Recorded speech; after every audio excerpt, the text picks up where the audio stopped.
Well, good afternoon, everybody, and welcome to NASA's Johnson Space Center. We are here today for our combined mission status briefing and our post-mission management team briefing.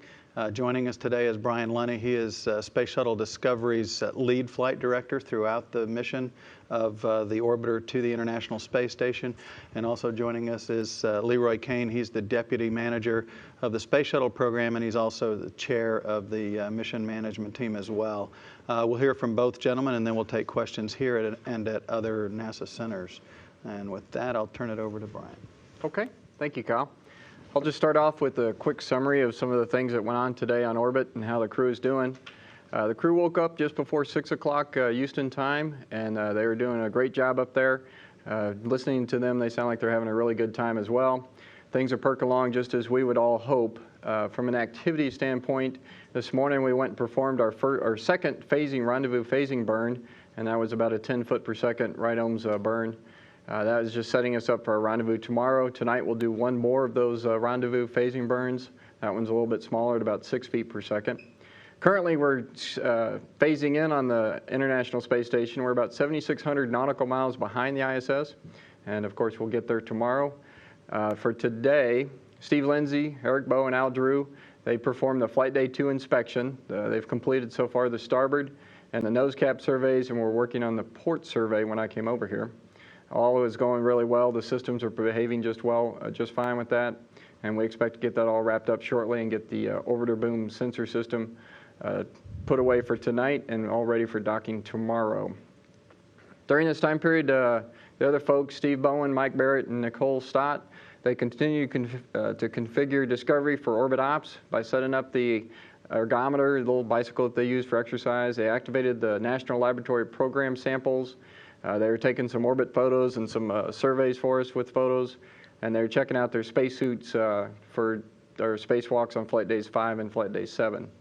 Later today, they'll continue with those preps by installing the centerline camera, which is, of course, the camera we use to when we rendezvous to align the Discovery with the International Space Station. And they're checking out the rendezvous tools and docking systems and configuring the airlock for tomorrow's docking.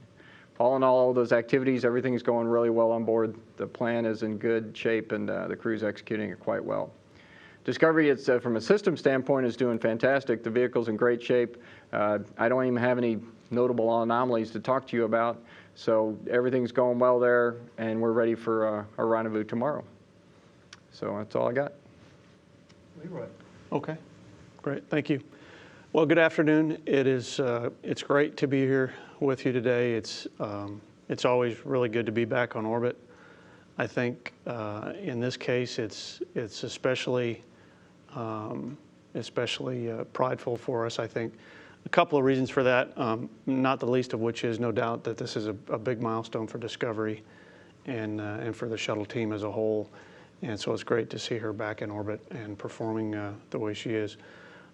Also, I think because, and I know you've been briefed quite a bit before launch on all the work that took place with the external tank and the various challenges that we had as a program going back to late October and early November.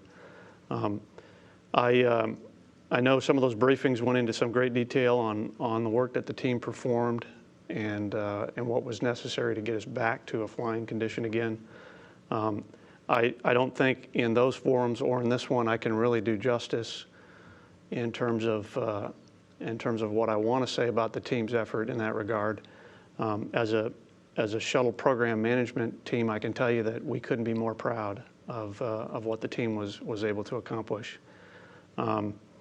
The dedication that the team showed to a person across the country, across the various centers, the sheer perseverance of the team members and their commitment to excellence.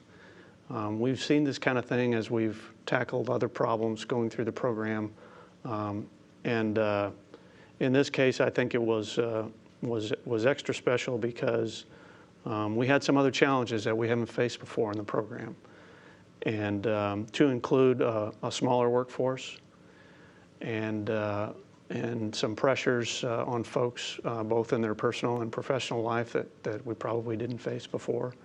But these folks, it was amazing to watch them work, and it's no doubt another reason, as I said, why it's extra special for us to be in orbit again with Discovery. So I can't say enough about the team's performance. It was just exemplary overall, and it really is hard to describe, and really hard, as I said, in a forum like this, to really give you a full appreciation of what it means to us and what it really took to get to the point where we could light the solids and have the liftoff and the launch of Discovery that we had yesterday. So just a great day to be part of the space program, a great day to be part of this team. So I'm extremely proud of the team. The launch and the ascent went extremely well. It was a beautiful launch. And ET-137, the external tank, had excellent performance. Again, a testament to the team's work the past several months in particular. As Brian mentioned, Discovery's performance on orbit has been outstanding. We had very, very few minor kinds of systems items to even talk about, and nothing of significance. We're looking forward to the rendezvous and the docking tomorrow. We have a very full and exciting mission with the space station, and the team is ready to go. At the MMT today, we really didn't have a whole lot to talk about. We did review some very preliminary images from ascent. And I think we have a couple of images with us today, Kyle, that we can show. One that you no doubt have heard about. This is, I believe it was a 231-second event. We had a piece of foam that liberated from the external tank. This area here is on the lower part of the inner tank area. It's actually the majority of this debris liberation is just a little bit above the LH2 flange area that you heard us talk quite a bit about in the last several months. The foam liberated at a time when it's relatively late in the profile. It's certainly well past our time of concern for foam liberation. Nevertheless, this piece liberated, and then I think we have another slide that shows sort of the trajectory of the piece. If you get your bearings in this photo here, the lower left corner of the picture is the actual feed line on the tank, and then the yellow line and the red lines are intended to indicate the trajectory of the foam piece. It took sort of a random path where it initially floated up. Looks like it may have touched the underside of the orbiter there in the bipod attach region, maybe somewhere around the arrowhead region, and then from there it went and traveled back along the stack, and doesn't appear to have impacted any other part of the orbiter or the shuttle system as it made its way into the plume. So that was an item of interest during ascent. This, I'll remind you, this is in an area where we know we have susceptibility to what we call cryopumping, where that part of that's at the very top of the liquid hydrogen tank. And so when we get to this 3 or 4 minute time period in ascent, that part of the tank is getting relatively warm compared to what it had been. And so we get this cryopumping. And from a physics standpoint and a post-flight historical and a test standpoint going back to return to flight, we know we can lose foam as a result of this cryopumping phenomenon. So that was, we believe, preliminarily, that was the cause of this foam loss. And so not totally unexpected. This is a portion, an area of the tank that we're very attuned to in terms of the potential for this kind of debris loss. So we don't have any concerns about this event.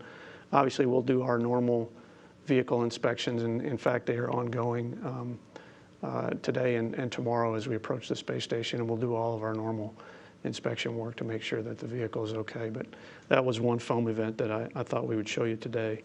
There were a couple of other events during ascent. They were as well outside of the area of aerodynamic sensitive transport time. And so We didn't see anything of concern in terms of debris loss from the tank. And as I mentioned earlier, overall, the performance of this tank, external tank number 137, was really exceptional. So from a preliminary standpoint, things look really good for all of the space shuttle elements, and certainly Discovery is performing very, very well on orbit, and the crew as well on their way to getting into the mission in earnest. And so we look forward to rendezvous and docking tomorrow, and the crew and the ground and the teams on the ground are ready to go. So that's all I have. I'd be happy to take your questions. Okay, thanks, gentlemen. We'll start here, of course, and then check with the other NASA centers and out on the phone bridge. Please give your name and affiliation for those following along with the briefing. Jeremiah, we'll start with Mark. Hey, thanks, Mark Carreau for Aviation Week, and I think this is for Leroy, but on the LH2 flange foam loss and debris trajectory you talked about, is that something you would see in the photography during the backflip tomorrow, or is that something you have to catch another way in terms of whether there was impact damage? Certainly, we would fully expect to see any kind of damage in that area that I showed you in the photo there, that one still shot. The area of what I would call closest approach, if it did in fact touch the bottom of the orbiter, would have been in that arrowhead region where the bipod attaches to the underside of the orbiter, up in the landing gear, the forward landing gear door area. So we expect, as we have in the past, we would get very good imagery of that entire area during the RPM maneuver tomorrow during the rendezvous. Anything else, Mark? Yeah, Jim, right across. Philip Sloss with NASASpaceflight.com. For Leroy, could you just provide a status on the SRB recovery?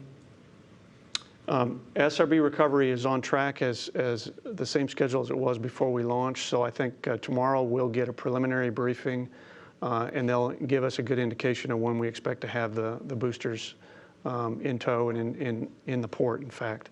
So I'm looking to the Sunday, Monday timeframe. Thank you. Anything else? Gina up front. Oh, grab Eric while you're there.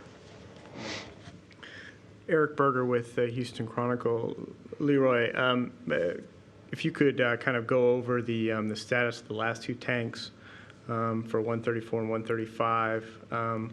Talk about their disposition. Are they going to be fixed the same way ET-137 was? And does it give you sort of more confidence in these last two tanks, considering the performance of this tank? Yeah, we've essentially settled on a path that puts all of the tank essentially in the same configuration as what we flew here on ET-137. So ET-122, the tank that we have hanging in the integration cell right now, getting ready to mate to Endeavour, is the tank that will fly on STS-134, the April mission. And we made a decision a few weeks ago that the best approach for us would be to go with a configuration that we know, which is to put the radius blocks on the LO2 flange area on ET-122. And we anticipate we'll do the same thing for ET-138. So we will essentially plan to fly the last three tanks, to include the one we just launched and flew yesterday, ET-137, in the same configuration. It's one that prior to this flight, is the best data that we have relative to the lion's share of the test and analysis that we've done. And we have a high degree of confidence in the modification that we've done. And certainly it performed exceptionally on the tank we just launched and flew yesterday. So that's our plan. Go ahead, Gina. Gina Sinceri, ABC News for Brian. What is the fly around, the Soyuz fly around, a done deal yet? If so, when would that happen for the photo op? Sure. The discussion for the Soyuz fly around is something we looked at real closely for the last few weeks prior to flight. It's not a done deal yet. We're going to have my friends in the MMT and the IMMT discuss it further, and I've asked them to give us ops guys a decision no later than flight day 6. If they agree and ask us to go include that in the flight, then we're going to insert a day, and it'd be between flight day 9 and 10. So we would do the fly about on flight day 10 in the current schedule. If after MMT review and IMMT review, they conclude that we ought to go do that. Right behind her. Denise Chow at space.com. Question for Leroy. I know you said that the preliminary results show that the foam loss is not an issue, but because you saw that with the ET-137, is that going to change at all the modifications that you're doing for Endeavour and Atlantis' tanks? No, in all likelihood it won't. I will, as we always do, reserve final judgment until we have thoroughly reviewed all of the data. What I've shown you today is preliminary. My assessment of it is also preliminary. What I would tell you that I have pretty high degree of confidence that we're going to, in the end, determine that this was a cryo pumping event, one that we know that we're susceptible to, one that we know that we have some level of accepted risk for, and one that we know that in this area of the LH2 flange, we've done an awful lot of work to ensure that we can minimize these kind of cryo pumping events. If you recall, when we were having the discussions about ET-137, the tank we just flew, modified and flew, one of the areas that we emphasized was we were quite satisfied that we were able to develop flight rationale for the LH2, the stringer ends on the LH2 flange end of the inner tank, because we really didn't want to have to remove foam and modify those areas of the stringer ends.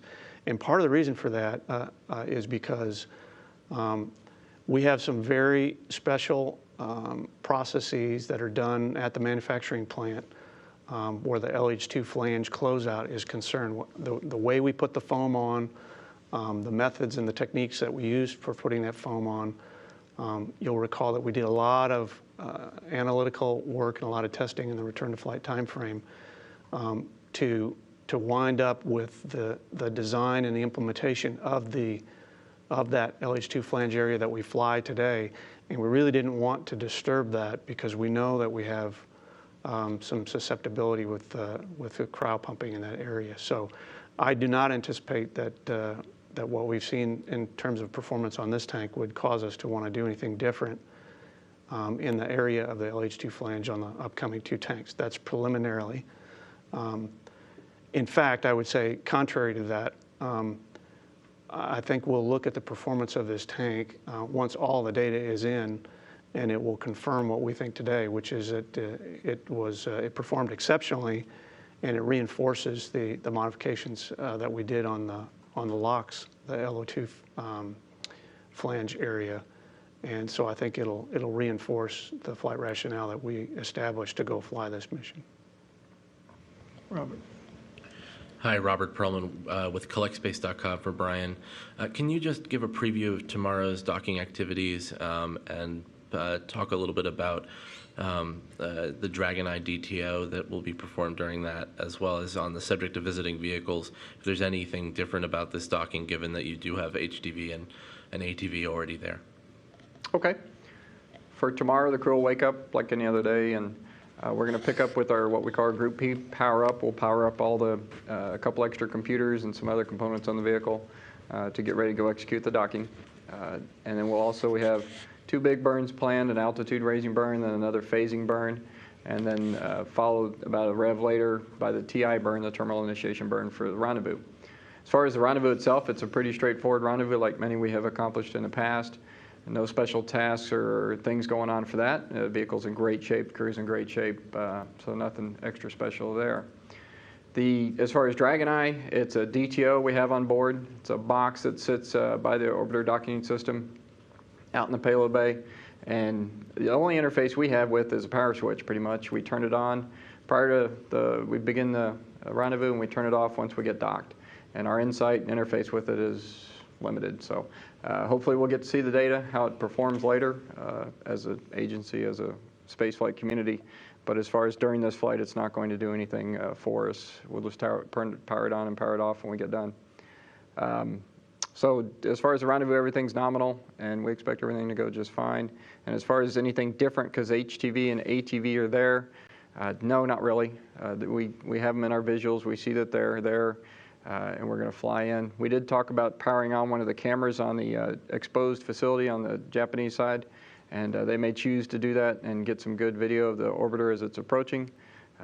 We have said that they can do that if they like, and I think they were still contemplating that when I left earlier this afternoon. Peter Spots with the Christian Science Monitor for Mr. Kane. I wonder, for the rookie in the group, if you could describe a little bit this cryo pumping, what causes it, what effect it has on the tank that would then lead to a shedding of foam. Okay.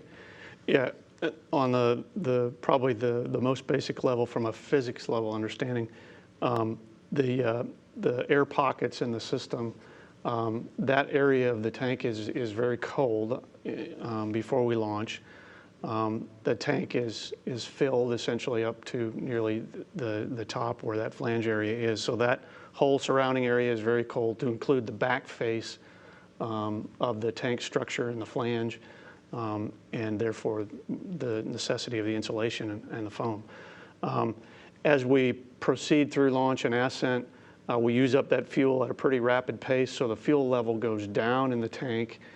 And so, therefore, that whole area that's vacated by that fuel tends to warm up, and therefore the structure around it warms up, the air warms up, and any air pockets that you have in the system tend to want to escape because now they're warmer. When they do that, they sometimes push foam in the direction to include away from the surface of the tank and cause foam at whatever its weakest point is to pop off. That's fundamentally what's happening.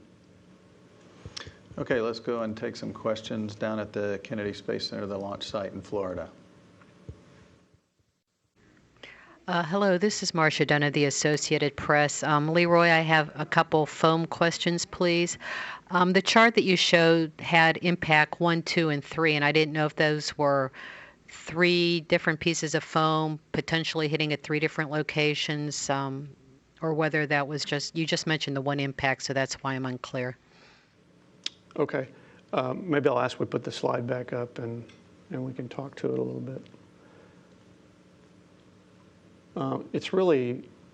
To answer your question best, Marcia, it's really best to see this in motion, unfortunately, and I don't know if we have the ability to pull that up during this conference. We probably don't. We only saw one area that we think that the foam may have touched the underside of the orbiter, and that's in this area just in front of the bipod in what I call the arrowhead region. The others are potential, it says impact there's potential impact areas. I think there's less certainty in the other 2. And because it is very preliminary, I'd probably wouldn't be wise to say a whole lot more about it than that at this point. We'll, in the coming days, potentially have some more certainty on that, but we have to put some more time and some more assessment between now and then. But I think the one that we feel, not the least of which reasons is because it caused the piece of foam to change direction significantly, is the first event. I think I probably would have chosen to change these labels and call it event 1, 2, and 3. But at any rate, I don't know that we have positively ascertained that all 3 of those areas that are marked there were quote-unquote impact events. That helps clear it up. Thank you. And in any event, these 3 events, would they be different pieces of foam, or the same one just sort of ricocheting around? Piece. I'm sorry, can you repeat? We didn't hear that. It's the same piece as it's traveling down the length of the stack. Great, thank you. And do you have, I know yesterday at the briefing, it was said that there were at least 4 instances of foam loss. Is that still the best number to your, to what you've seen so far? That's correct. 4 is the number that was mentioned in the MMT today. All of them were outside of the ASTT region that we of concern for, so relatively late events. And so as of today, it's 4 to include this one that I showed you.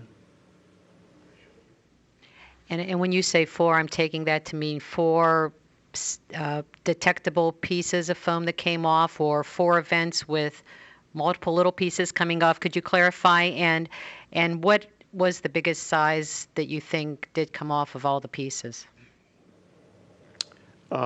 Okay, so for the first part, 4 events, 3 of which I believe we think the source or the debris item itself is in all likelihood foam from the tank.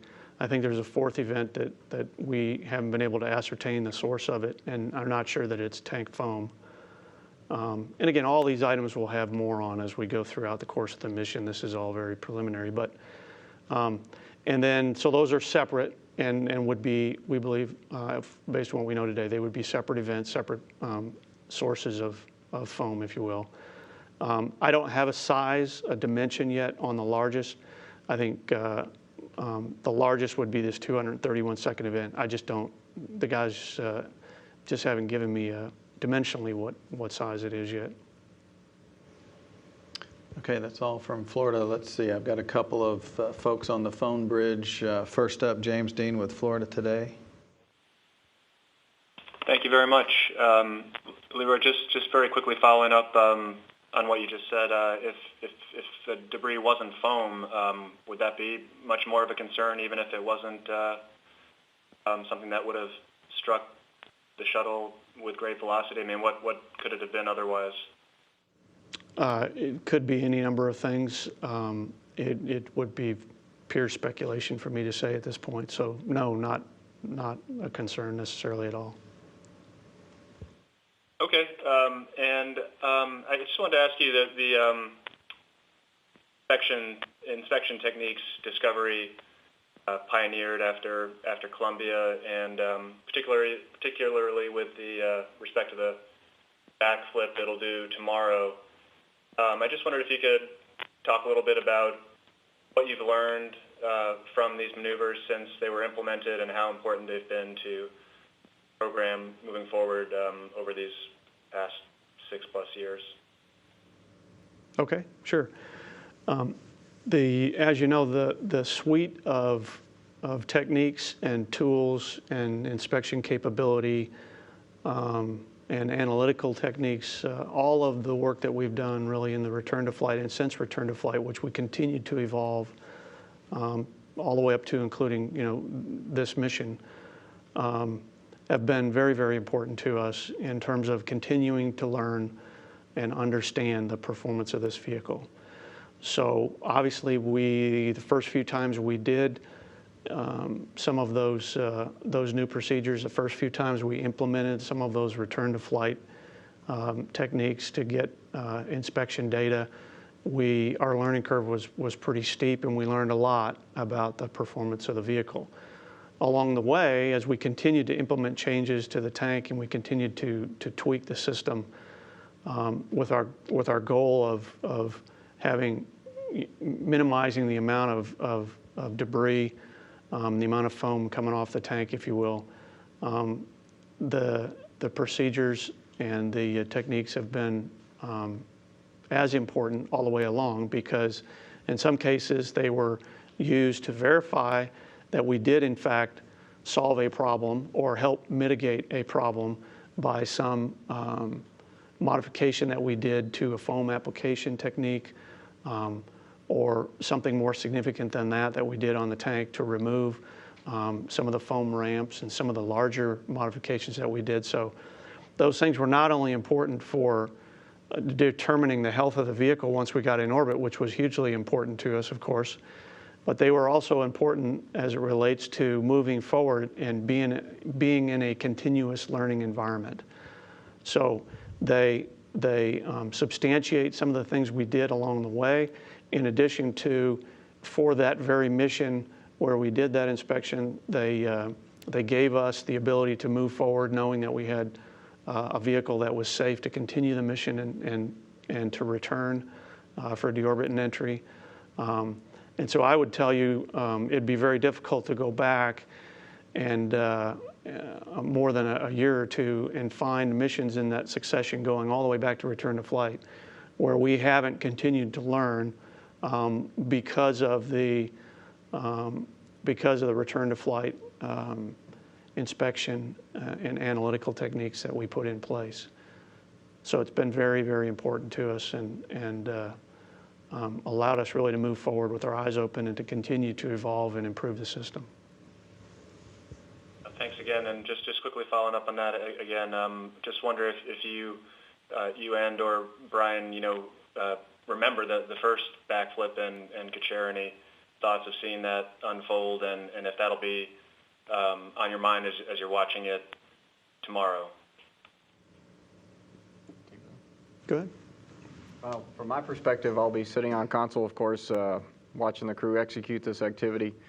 I was on the space station side for STS 114 as the flight director when this was being executed, and I can't say I'll think too much about that. It was an interesting time, obviously, but right now I'm pretty well focused on the activity at hand and ensuring that the crew gets through this one safely and we get rendezvous and docked safely and everything goes well. Like Leroy did say, we have learned a great deal in the past few years on how to fly this vehicle and how this vehicle behaves and how to analyze the data on the ground. I'll emphasize what he said. I've gone to a bunch of the mission management team meetings where we have discussed these the inspection techniques we have and the analysis techniques we have, and it's pretty astonishing actually how far that team has come and how good they are at doing what they do.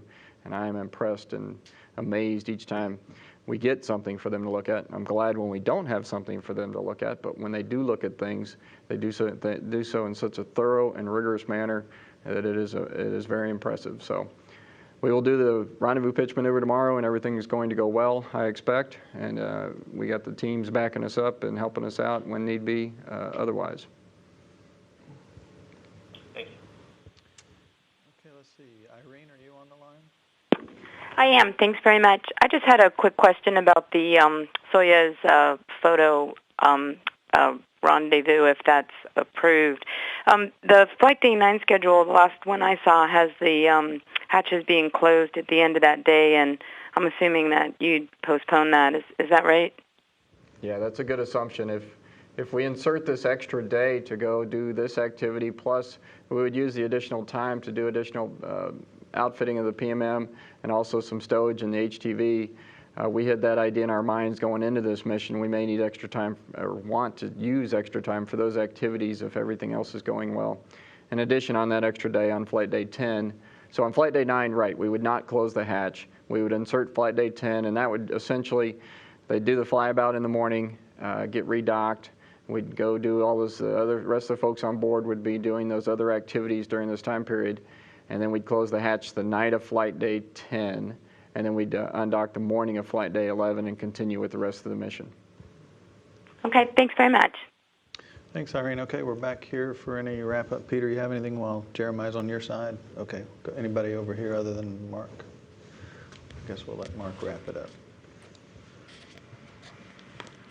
Thanks, Mark Carreau for Aviation Week, and I believe it's for Leroy. When would the MMT ideally kind of like to clear the TPS for the mission based on the imagery that you get from all the different sources? It'll be, in all likelihood, in the Sunday timeframe. I think the way the timeline lays out, Mark, we'll get a great bit of our data tomorrow, of course. As Discovery approaches the station, we'll get a lot of the photography. We'll get all those images downlinked. The crew will analyze all of that data. I believe you've heard us talk about our focused inspection meeting, the debris assessment team and the orbiter experts. They have that, I think, at least as of today, they have that set for about 9 o'clock tomorrow night.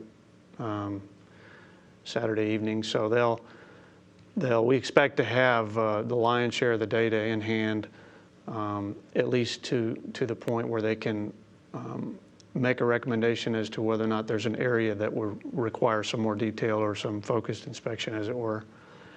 And so that recommendation will come to the MMT as early as Sunday morning, Sunday afternoon, and subsequent to that, things begin to happen pretty rapidly.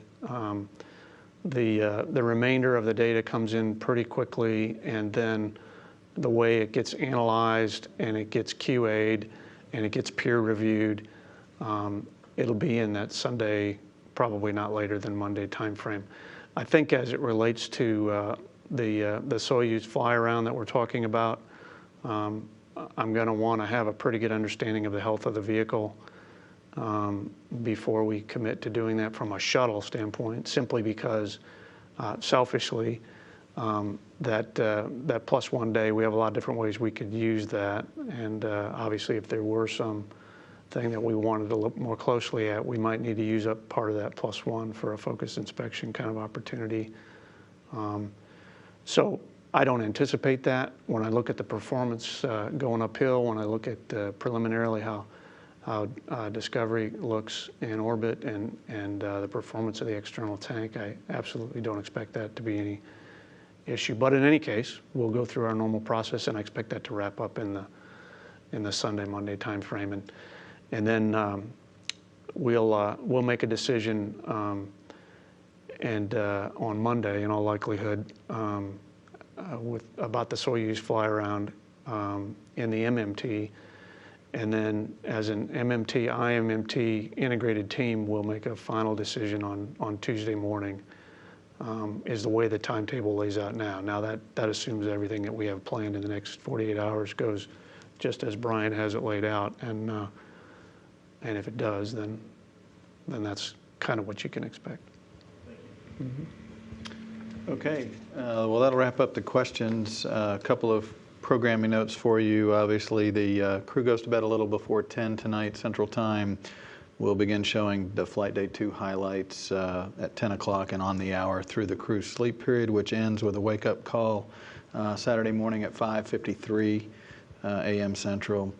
The R-bar pitch maneuver that Brian described begins just after noon tomorrow, and docking to the station is scheduled for about 1:15, so look for that.